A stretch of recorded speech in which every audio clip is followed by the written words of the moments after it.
Всем привет! Сегодня приготовим очень вкусную жареную мойву. Не на сковороде, а в духовке, что получается гораздо быстрее, не засираем всю плиту и самое главное, отсутствует запах в квартире жареной рыбы, что немаловажно. Для начала, естественно, всю рыбку мы промыли, и она нам понадобится сухая. Для этого берем полотенце бумажное и выкладываем рыбку на полотенце, чтобы ее просушить. Жарить рыбу в духовке намного удобнее и комфортнее и быстрее. И нет никакого запаха на кухне. Вот так вот рыбку выложили на бумажное полотенце и сверху еще немного повпитывали влагу. Нам она нужна более сухая.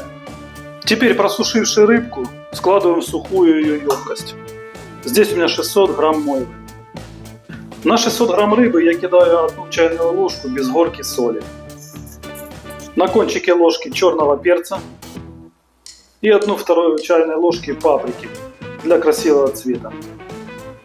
Хорошенько все это перемешиваем, чтобы соль попала равномерно на все рыбинки и немного пропиталась. Теперь берем обычный пакет брат кулька и насыпаем в него 2 столовые ложки муки. И чтобы рыбка получилась хрустящей и золотистой корочкой, я добавляю еще 2 ложки манки. Обычной манки, которые детям варят кашу.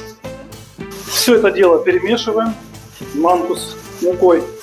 Можно, конечно же, каждую рыбку обмакивать и складывать на противень, но так больше вы запачкаетесь. Проще я сыплю половину моих заготовок в пакет. Вот так вот беру, высыпаю, сполоснул руки, закрываю пакет. Вот так вот закрываю пакет, чтобы он был с воздушной, с воздухом. И вот так вот, делая миксер 1 минуту и достаточно. И вот смотрите, какие красивые рыбки получаются. Теперь берем наш противень с пергаментной бумагой и красиво выкладываем рыбку. Складываем рыбку и ставим на духовку разогреваться до 200 градусов. Когда выкладываете второй ряд, обязательно ставьте лайки этому рецепту и колокольчик. Спасибо заранее. Вот так красиво у нас получилось, 24 штучки. Ровненько и красиво. Ставим в духовку разогретую до 200, можно даже до 220 градусов. Тен сверху, тен снизу. Минут 15 пройдет, может появиться водичка снизу. Мы достанем нашу рыбку, смажем ее маслицем сверху и включим еще верхний тен без нижнего минут 5-7 и будет готово. Прошло 15 минут, в квартире запаха жареной рыбы нет совсем. Достаем нашу рыбку, берем растительное масло и смазываем рыбу. Она уже практически готова, сейчас мы ей придадим хрустящей корочки. Хорошенечко смазываем нашу рыбу, не забываем про лайки, про подписочку, про колокольчики.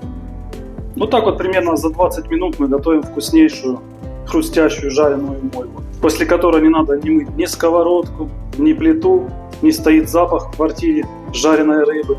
Все это отсутствует. Все, смазали нашу рыбку, ставим в духовку еще минут на 7, наблюдаем и только на верхний тен, чтобы сверху образовалась корочка. Достали мы нашу рыбку, вот вы видите, какая она красивая, зажаристая, хрустящая. И приготовили мы ее без всякой возни, заморочек, без запачканных плит, сковородок, даже противень не запачкали. Смотрите, она хорошенько отстает от пергаментной бумаги. Вот ее верх, вот снизу она тоже зажаренная такая вот получилась. Ставьте лайки, подписывайтесь на канал. Быть добру, всем пока!